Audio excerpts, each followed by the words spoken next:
What is going on, everybody? Welcome to week number 14 of our year number 4 Team Builder Dynasty in the Big 12. We've got Amarillo taking on Midland State, two powerhouse offenses going to be duking it out in this battle.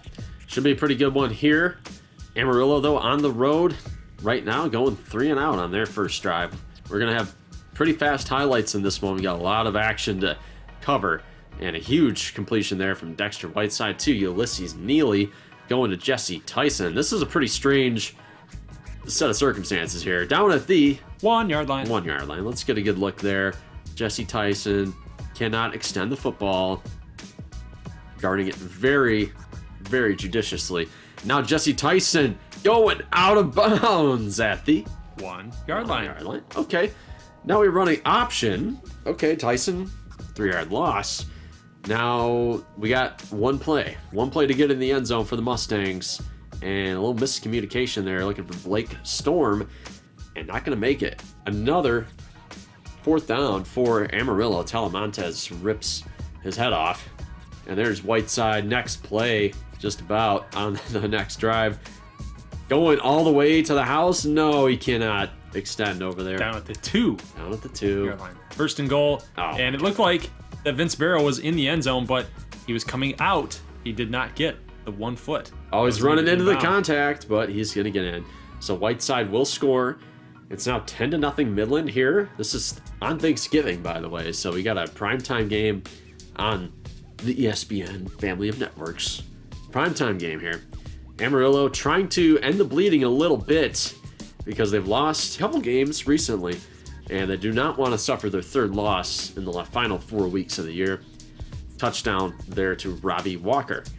Dexter Whiteside bombing it deep out here to the end zone, and he's going to find another guy, McKinley Harris, for 38-yard strike. 10 of 12 now, and Whiteside has been balling out so far in this game. A lot of people, and deservedly so, giving him some rip. Yeah. Not giving him the credit that he deserves, I guess. Yeah, but he has more touchdowns than CJ Wicks did in his record-setting campaign. If you guys remember CJ Wicks. If you guys remember CJ Wicks. Keon Sykes had a huge run there. Bollinger gets the first down, and now they are charging here with 5 minutes left in the second. Flipping it outside. Brian Miller's going to get into the end zone. He's been looking Miller's way so far a little bit in this game. 2 touchdown passes for Bollinger. 17-14 game here. 3:14 left to go. 1st and 10, and Whiteside gonna bomb it again, and he's gonna find Colton Yo, custom recruit, for 32. Whiteside only 2 incompletions in this entire game, and Amarillo's defense, guys, is getting scorched. Yeah, the secondary is not holding up. Colton Yo converted from corner to wide receiver. He was a do-it-all kind of athlete type player. Another bomb. And no! What are you doing? Dylan Fowler goes into the end zone for 63. And we're still in the second quarter. We have 45 points scored. I don't know what's wrong with Amarillo's secondary, but the offense needs a spark here. 3rd and 10, the vaunted 3rd down screen is not going to make it. 4th and 1, they decide to kick the field goal at 30 seconds. And Amarillo's kicker makes a very good kick right there. Down by 14 points, down by 2 touchdowns. Okay, just get the stop, though. With 34 seconds, get the stop. Don't allow them to do anything they don't. We go into the second half here, mid-3rd quarter, still 31-17. Amarillo's defense steps up big time and gets a stop. Bollinger throws off his back foot, almost picked off by Alex Clark. It's going to set up a 4th and 9. Going to give the football back to Midland State. Here's a little swing pass, complete to Blake Storm for 9. Gonna move the chain, 2nd and 10, and about a minute left, and Whiteside gonna bomb it deep again for the end zone. McKinley Harris for the touchdown. Terrible coverage. The coverage back there was just insane. Bollinger throws to the sidelines, turnover on downs. That's gonna be your ball game, folks. Yeah, not much to say after that 4th quarter. I mean, the game was pretty much over after that McKinley Harris touchdown. And Amarillo guys just didn't have it tonight. They just really didn't have it. Their defense has played great all year long, but again, just couldn't get it done. It's a very disappointing finish. And, we'll get to the user games at the end of the video here, but we're going to give you the appetizers here. McAllen versus Little Rock. We got Harkless Blair running triple option. Man. He's still going. He's still going. He's going to go to the house. How did he break all those tackles? I don't know. Wow. I don't know. Just sheer will. That's what that was. 7-0 early on. McAllen, take one more look. There's 1, 2, Should be 3 right there. 3. That tackle you got to make. He should be worn out by that point. Little Rock going 3 and out on the next drive, and then Blair just slicing and dicing to them downfield again. It's 14-0 early. Gunner Rivers needs to make something happen here. 3rd down, and they finally pick up at 1st down here. And they are way behind the 8 ball here. 14-0. But Nice Isaiah move. Green Nice move.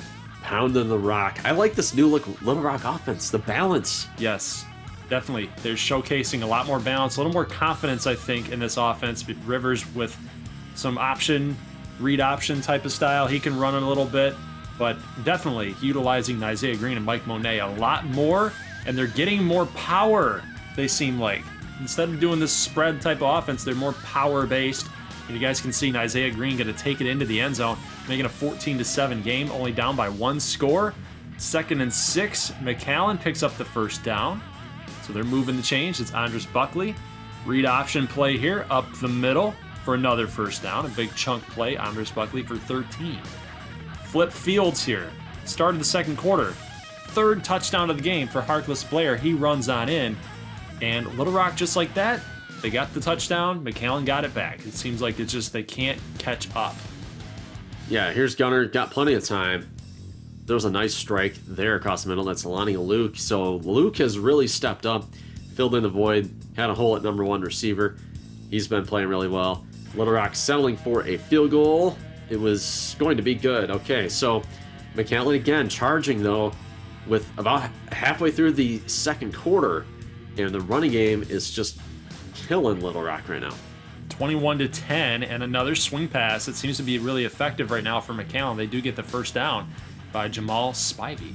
1st and goal, and again, Harkless Blair going to the end zone, but he's dropped at the 1-yard line. 224 yards rushing It's insane. in the first half. It's insane. And Blair going to try it again, going to get in. That's 4 touchdowns. He's scored all of them. Yeah, bit of a late hit there as well.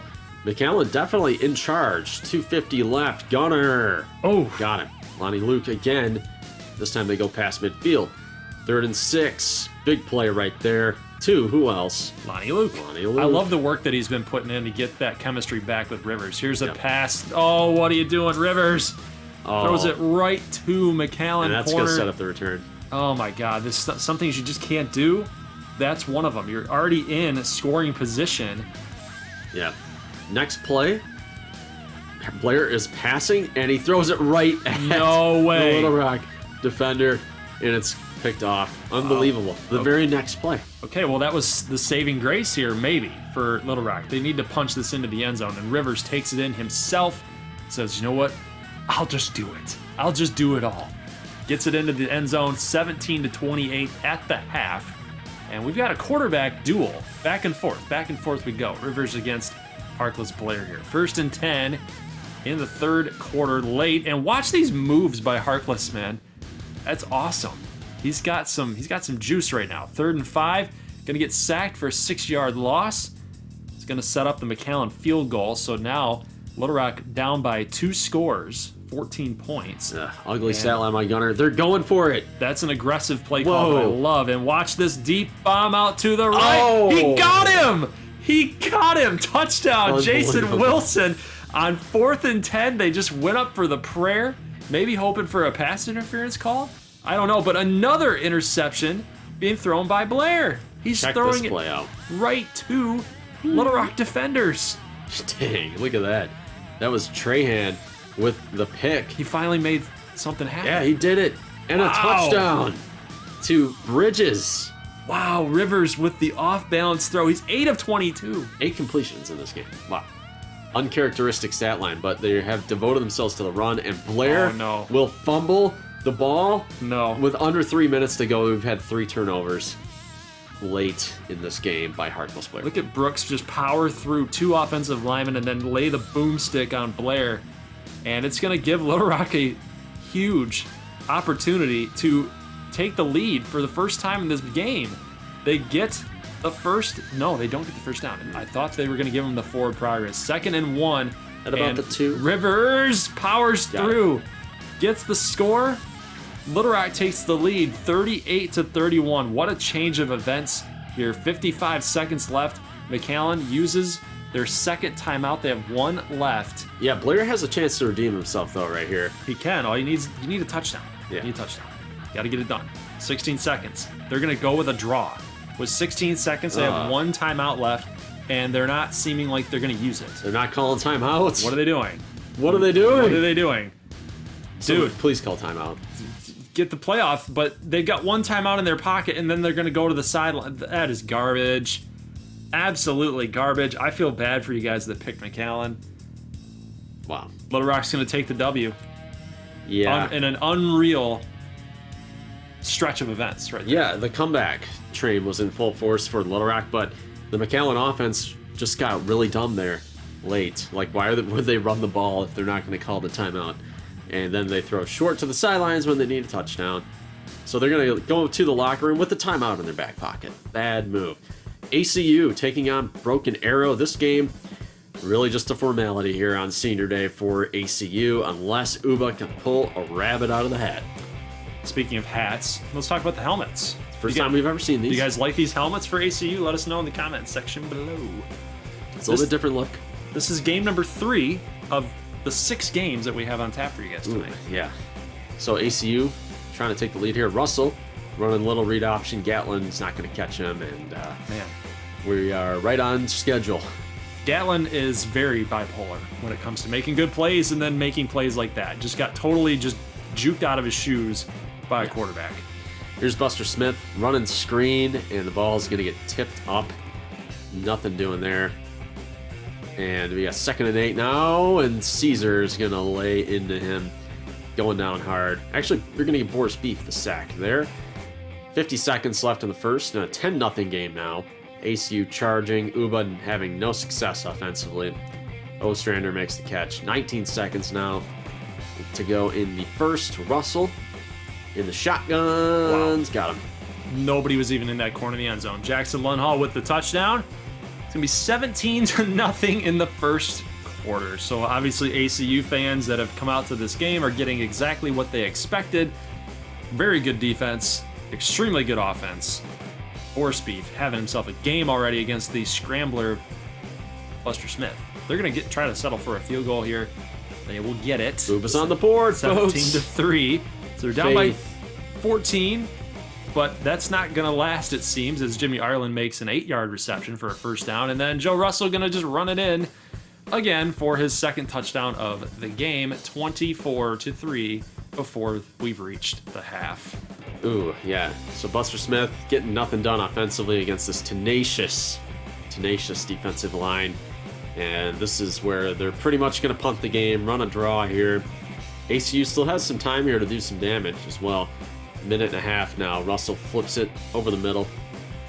Finds Ostrander. This time they're running play action. Finds Ireland. Takes a bit of a hit there. Ireland's getting involved in this offense a little bit more each week, so that's a good thing to see. And then obviously when you've got production from Jackson Lunhall every single week like that, that's really what makes this offense go. Another touchdown for ACU. Now we get a Lamont Christian sighting here. So he's going to come into the game. He's been riding the bench for about 4 weeks now. Yes. And they're going to go to him, and he had a couple nice throws in that drive. Third quarter, Christian looking good there. Complete 2 homes, just out of bounds. Let's see if they can get a touchdown. Here's a Louis Preston. Pretty sour end to his career. I was waiting for him to really have a breakout season, and then Uba was just terrible. Viper the third, though, will take this one in. So Christian engineering a touchdown drive. 3.5 minutes. This one, that's bad. He's just going to flick that one out there. Kind of the deal with Lamont Christian. You notice that he makes some really good plays, some really heady plays, and then he does things like that. And that's really what got him benched in the first place. Yeah. That one just not a good throw. Going to Lincoln Chancellor for the pick 6. And yeah, just not good. Not very good. 4.5 minutes now, and David Danowski is going to get that one in. And the route is going to be on here, 45-13 now. So that was a tough one. Let's see if Christian can at least get another score for the Wranglers. Good. And he got it to custom recruit Buchanan Simmons. I mean, it's nice to see that they can actually execute in that situation. Faintest 9 did have an interception, by the way, late in that fourth quarter. Throwing that out there. Custom recruit alert. So, yeah, big blowout there for ACU. Now we're going to check out, we got some visiting prospects here, some big names there. Savage, Kumamoto, and Orlando Austin. In this one, we're going to have Camu at Odessa State. Yes, 6 losses in a row for the Amber Wave, taking on the #1 ranked offense in all of the college football landscape in Odessa State. And they have to go on the road to take this team on. Does Camu have a chance? I would think that they do, but odds are right now, they're not looking good right now. They gotta get. This would be a great team to turn the corner against. I mean, they can hang with Odessa State, no doubt. I mean, I would argue that they have more talent on the field. It's just a matter of kind of the big momentum factor and the belief in yourself and the effort that you're going to put in. That's a game-defining play right there. 4th and 2, and they said no field goal. We're going for this. And this one's caught by Mark Bellamy. Wow, that is a great grab in the back of the end zone. Just watch the athleticism there, man. He freaking corralled it. Yeah. He corralled it with his hands. It was a great play, and now a pick. Potential pick 6. Oh, yeah, he's in. He's in. 14-0 for Kansas A&M. Wow. By Dallas Wright, the interception. Cameron Willis, what are you doing, dude? On senior day, man. Get it together. Get it together here. It's your last college football game. You got to get it going. Here's a deep throw to the right. Going to get Jabari McAllen at one of his favorite targets. This is a 30-yard grab. And then right up the middle, going to find Dowdell for 7. 2nd and goal. And they're going to run the football in with Steve Norton. How about that? They never run the ball. Yeah, change of tact there. Change of tactic. And now they're going to run it in again as they get the football back. DeMarcus Gibson's going to score, and we got ourselves a tie game. I always find this a very interesting matchup because Camu just feels a little more established, a little more like, has a little more pedigree than Odessa. A little more history. You know, the logic is running the football is superior to just winging it around all the time. And you get Odessa's kind of that shaky kind of choker mentality. So it's always fun to see them play against each other, you know, because you just don't know what's going to happen. I don't know what's going to happen because we got a tie game here late in the second quarter. About 3 minutes to go. And nice catch there. And then Jace Freeman trying to get to the end zone, and he can't. Down at the Down at the 1 yard line. 3rd and goal situation. And he gets, I was going to say he got stopped, but he got in. Barely. Just got the ball over the goal line, and Camu takes the lead here late in the second quarter. We're going to go to the third now.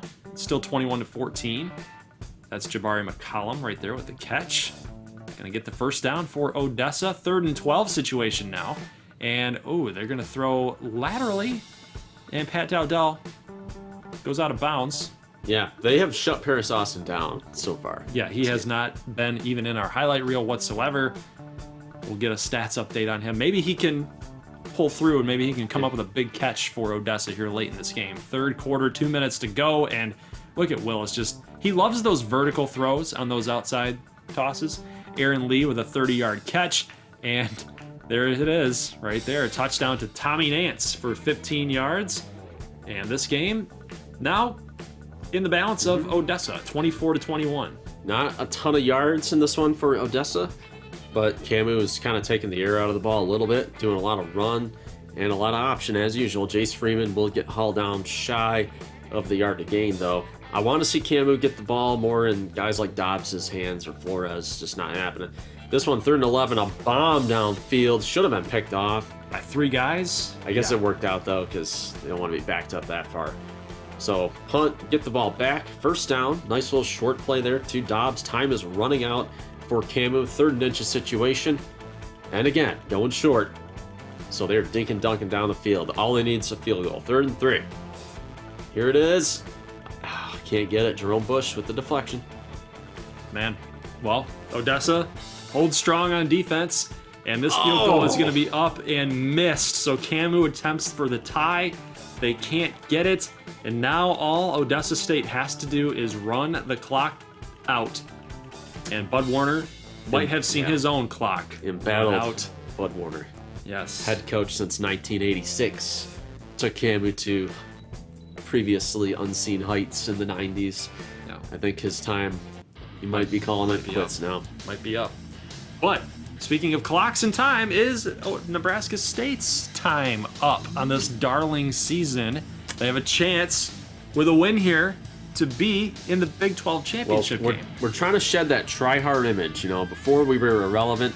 Now we have the curse of not having enough athletes. Yes. But they're try-hard and they play hard and they're focused. And now we're playing a team with those athletes, and we got to find a way to beat them. Who are also focused. Yeah, like we did last year. But right now it's not looking too hot because Napoleon McQueen goes downfield for 58 yards. Not good. Not good. And that offensive possession for you guys was not good either. Blaine Beverly just finding superhuman strength to bust off that tackle. Yep. He seems to always do things like that. No Alex Makovich today. He's going to be out for one more week. National title hopes on the line for Denver Tech in this one. So they have to have Beverly step up and get a W. 3rd and 1 here. We're going to hit Derek Smith inside the 15. So the short passing game is there. I don't know about the long passing game. That's going to be tough today. Bad throw by Shinosky. I thought we had our man, and he just threw off his back foot. Missed opportunity. They're bringing tons of pressure on Shinosky, and it's actually a good strategy because they know that he can't throw deep.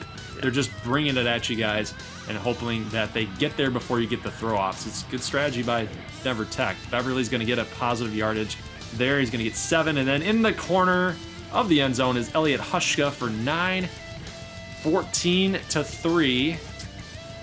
Not too hot right now. Yikes. No, not good. So Shinosky going to roll to the right. He's got the linebacker following him here, trying to do his classic rollout cheese.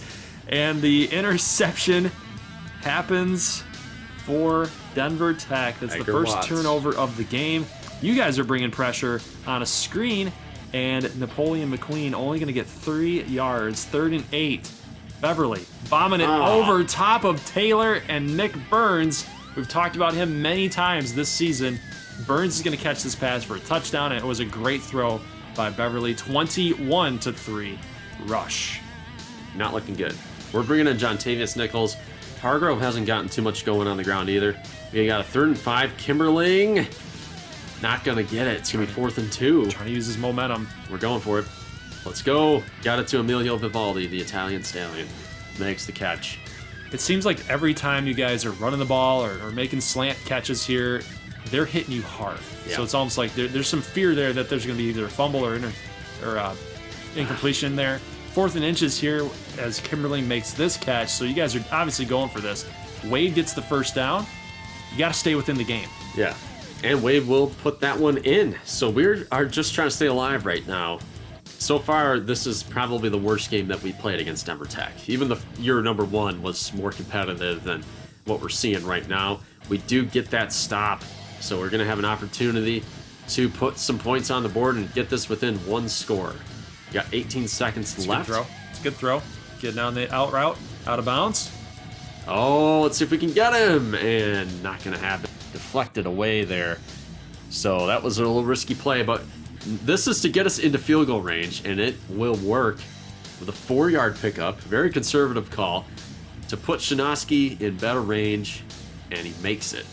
Okay, so you guys are down by 8 right now. You're still hanging in there. Still hanging in there. You can do this. Just make sound plays defensively. That's what you need. And no! You're going for the pick. I thought I pressed Y. I guess I pressed X. Going for the pick, I guess, but Woodstrom's going to get a huge chunk of play right there, and then Kenny going to get into the end zone for 27. The tight end just beat you guys. Yeah, not good. Not good. 28-13 right now. Shinosky, oh, man. I would have had a chance if I stayed in the pocket, but literally I didn't see anybody open anyway. So 3rd and 22 now, and we put Fitzsimmons in to throw a bomb to Okafor, and Prater, who's just a boss, going to deflect that one away. Denver Tech really now has a chance to bury us and win the Big 12 West right here. Beverly up the middle for 20. This is not working out, folks. Okafor trying to attempt to make the tackle here, and Beverly with the little moves and almost going to get it to the end zone, but again, dropped at the 1-yard line. 28-yard rush for Beverly, and it's about to get ugly. 35-13. Yep. Not good, guys. Not good. All the Nebraska State fans are shaking in their boots right now. 3rd quarter. You guys are going to need to stage a Midland State type of comeback in order to win this game. We got Smith. He's going to hold on. Those plays will help. Finally getting something where we're stretching the field. 3rd and 10. Shinoski rolling out. Nothing open. Yeah, it's just not there. Denver Tech just on your guys like glue right now. There's just nothing open for you. Yeah, and we go conservative, kick the field goal. So we're down by 19. And Joey Shonka lays a sack on Beverly on 3rd down for his first sack of the game. And get this, he will break his dad's record for career sacks.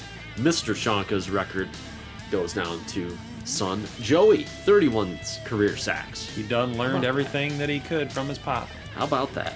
3rd and 13, and pass goes incomplete. 4th and 13 now. This is pretty much the game, I would assume. Bombing it out deep, and Edgar Watts in for an interception. 35-16. Yeah. Maybe I spoke too soon. Well, we get one stop, which is a miracle, but then we go deep again. And this time, Arthur Washington will pick it off. So Shinoski's just getting a little bit desperate. We actually sell out and get the safety. Okay, so we're going to get the ball back. All right, well, down by 17 points. 3rd and 16. Bombing it out there. And Prater puts a play on it.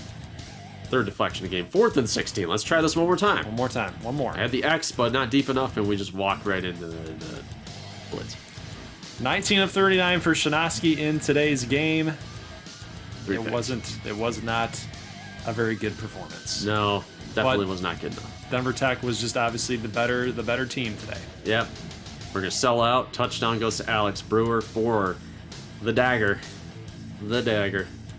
Prairie Dogs get stomped here today. 1st and 10, chucking it. Trying to find Okafor. Tipped and picked off by Washington. I guess there's no point anymore at throwing Hail Marys. My guys can't get open. They can't get open. You're just ruining their stat lines now. I guess so. Blaine Beverly, 5 touchdowns, gets player of the game honors. The backup quarterback for Denver Tech takes us to the woodshed. Denver Tech will meet up with Ardmore in the Big 12 championship game. So you guys are just playing a little bit of a tune-up here. Shreveport playing for some pride, trying to defend the Shreve. They have a very good home record. Took a bit of a hit last year. Took a little bit of a hit this year, but they're still trying to work that home magic.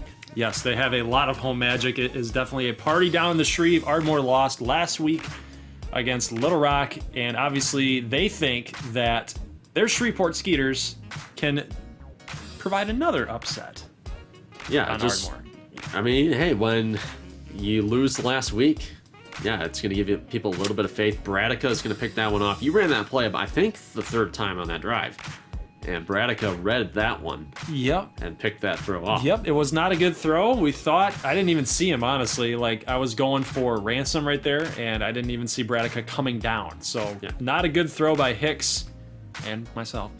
And Side-Out Riggins is actually going to get stopped here. So, Ardmore's defense does a job. Here's a little flick out to J.K. Johnson, who's got a blocking wide receiver out there to help him out. 30-yard pickup. And look at this, Brett Guerrero going up the middle. So that Ardmore offensive line still having success this season. Running backs obviously pulling their weight as well. So we go up 7-0. Here's a pass complete to Demetrius Marks. And Jacob Canatella has not been that great all year long. They've had a lot of quarterback issues, but so far, he's looking like he's doing a pretty good job against this Ardmore young defensive secondary. He's going to pick up a nice gain out there to the right. And a really good throw that put it right in the breadbasket. Seidel Riggins gets the first down. Riggins to the left, busts off a tackle. We can't make the tackle. Down at the 1 yard line. So he gets, instead of getting dropped at the back, in the backfield, he gets to the 1 yard line. Jay Ballmer in the back of the end zone gets the touchdown. So now Ardmore has to respond from that touchdown by Shreveport. Nice catch by Peck. Nice catch here by Chiquendu. Almost busts off some tackles to get to the end zone. He's going to get dropped at the 3. Hicks, a little read option play. 3 yard touchdown. Ardmore back on top, 14-7. And Shreveport's giving us a ball game here, and that's what's really kind of freaking me out right now. But we do get a nice play by David Price, the linebacker. He's able to get Canatella some pressure. Incomplete pass. 4th and 10. Time is running out. We don't trust our kicker to make this field goal, so we're going to try to go for it here. But Look at this.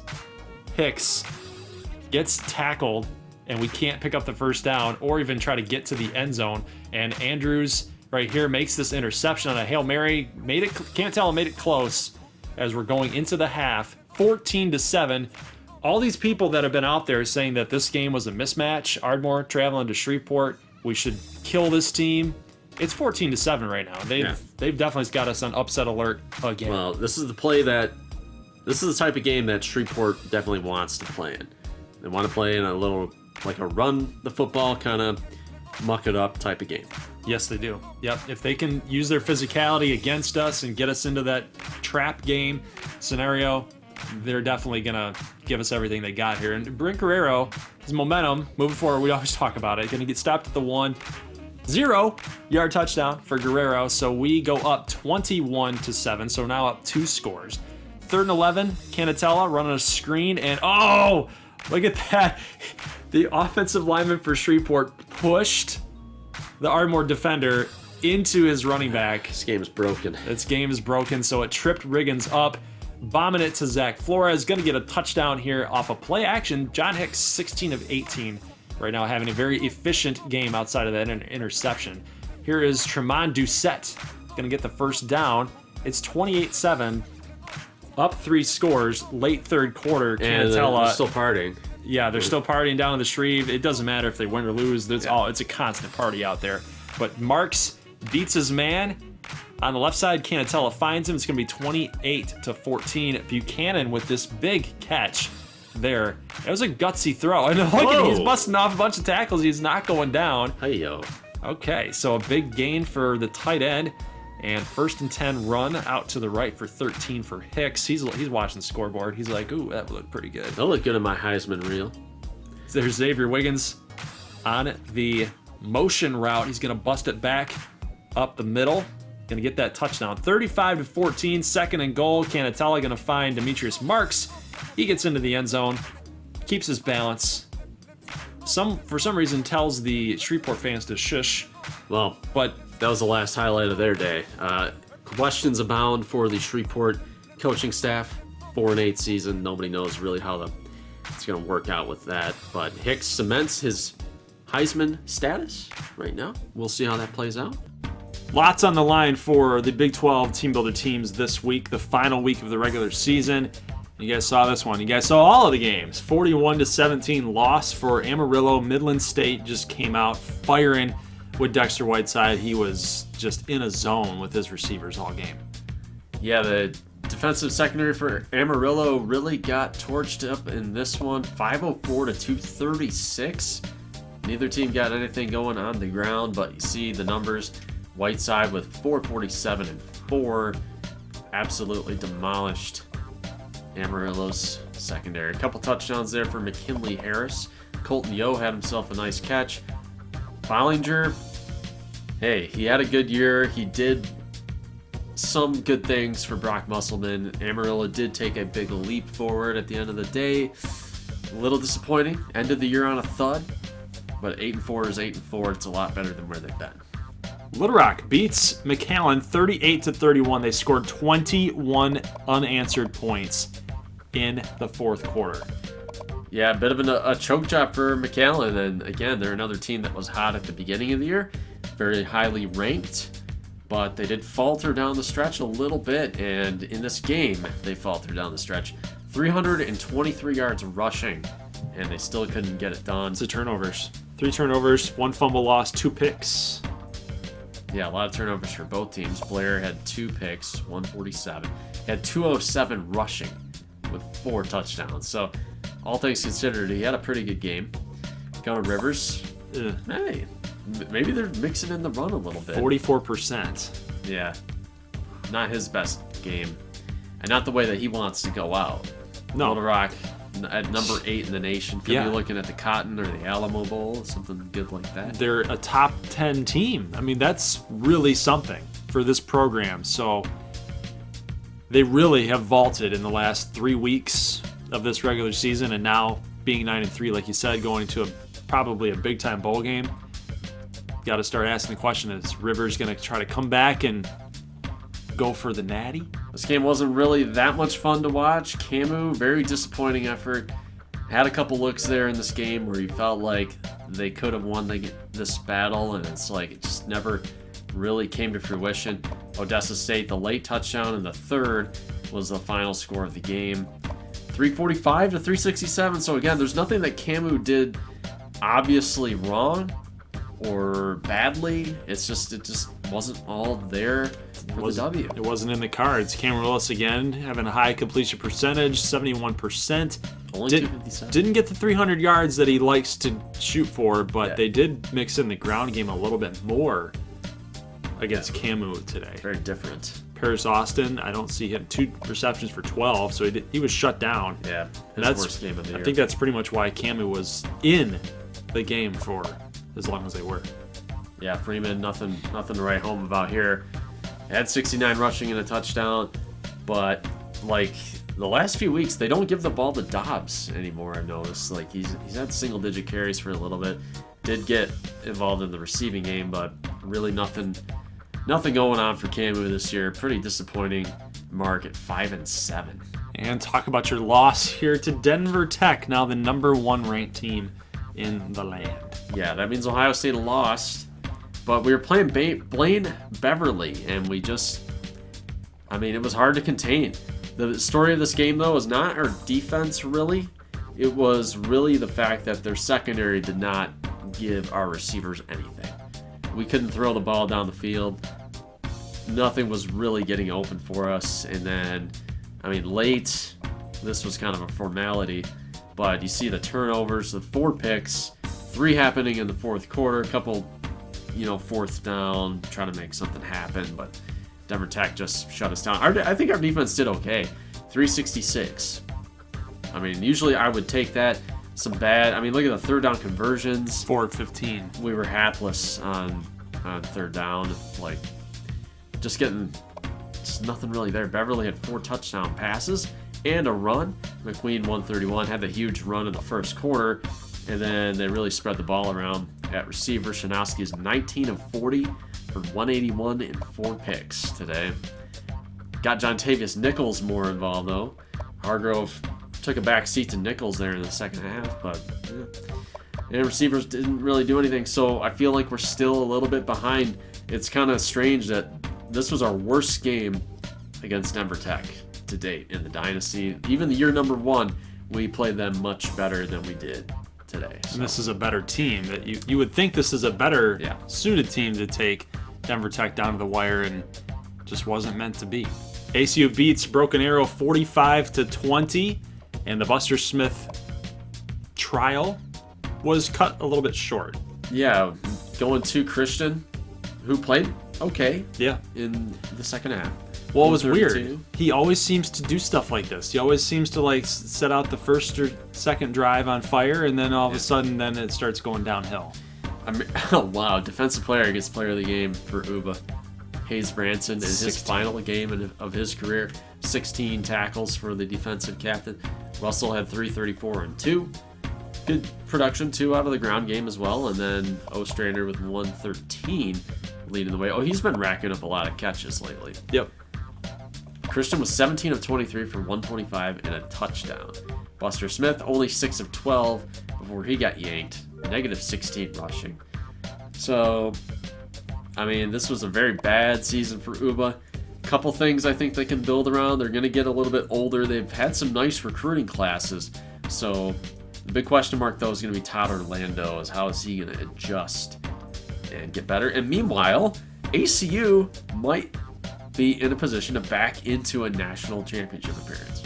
That's the big story there. They hold serve here at home, and they get to sit Big 12 championship week out, and they're going to just see what happens. They might be able to play for all the marbles. And of course, Ardmore beats the Shreve 35-21. It was kind of a back and forth game there in the first half, but then afterward we kind of took it over. Yeah, nothing doing too much for Shreveport. Got a late touchdown there, I see. Held them to 354. Only 54 rushing, so they actually got the pass game going a little bit today. Yeah, Canatella was really good. 73%, 22 of 30, so they really opened it up with Jay Canatella. There did get the 2 interceptions though, so again he does have some issues with the turnovers, but again 300 yards. Yeah, turnovers and sacks. Trying to do too much, I think. They just couldn't get the run going. They abandoned it, and that might be Shreveport's identity going forward. You never know. They might be making some changes here next season. But Demetrius Marks, 92 yards, 2 touchdowns. Jay Ballmer had a touchdown. And we'll look at Ardmore's numbers here. Hicks, 20 of 24, 292, almost got that 300-yard marker. Had an interception, 83%. Wiggins, only 8 attempts. Guerrero, 5 attempts. He got the 2 scores on the ground. And Chiquindu, yeah, good game there, 106. Yeah. Kind of like what we're seeing out of Ardmore. They hop up to number 3, so the top 3 teams in the nation coming out of the Big 12. All right, so we know who's playing for the Big 12 Team Builder Championship. It's going to be Denver Tech against Ardmore. But as you mentioned, ACU is still ranked ahead of Ardmore at the number 2 spot with 2 losses. And they can sit at home, and if Ardmore loses... Yeah, the one thing that could throw a monkey wrench in this scenario that we're talking about, Ohio State losing to Michigan will knock them out of the Big Ten championship game. So they're going to have no opportunity to get any big win there. But North Carolina will be playing for the ACC championship as they take on Florida State in the ACC championship game. So they are really, I think they control their own destiny. I think if they beat Florida State, they might be able to hop over ACU, who's just sitting back. That's very true. Yep, because then they would be ACC champions, which is a little bit of a bonus. But, you know, if Ardmore wins, though, if Ardmore beats Denver Tech, then what scenario would that be? Ardmore would probably be in the same championship. This is a knockout game, pretty much. Yeah. Semifinal. So whoever wins is in. Whoever loses will be out. And then it should be ACU or North Carolina. Notre Dame is finished. Michigan, I don't think, could leap up. I think Michigan would be hard pressed to jump up there. Marshall not going to make it. We know that. They're still getting one first place vote, though. One measly vote there. Nebraska State only dropping 2 spots to 10th. And we still have some good representation here. I mean, we had, and Tennessee losing was huge to Kentucky as well. So really, there's so much carnage this past week. And then McAllen hanging on to 19. Midland gets in the rankings. And then Amarillo sitting there at 23. So we got a lot of teams ranked in the Big 12.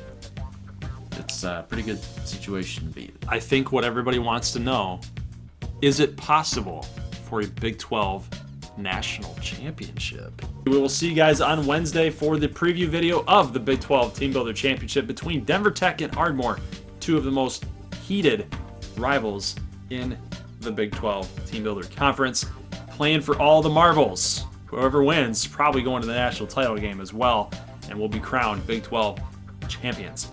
So guys, make your picks below in the Google Forms sheet that is up and ready to go. That will be included. This game will be included into the final Pick'em game standings as well. So if you guys need an update on the standings, I'll have those updated for you guys on Monday morning. That's the only time I can access that sheet and get that done. So guys, I'll see you on Wednesday, and then on Friday we'll actually have a hype video of this game showing some highlights and some storylines heading into it. Saturday will be the actual game. See you guys then. Leave a like if you like this thing. As always, peace.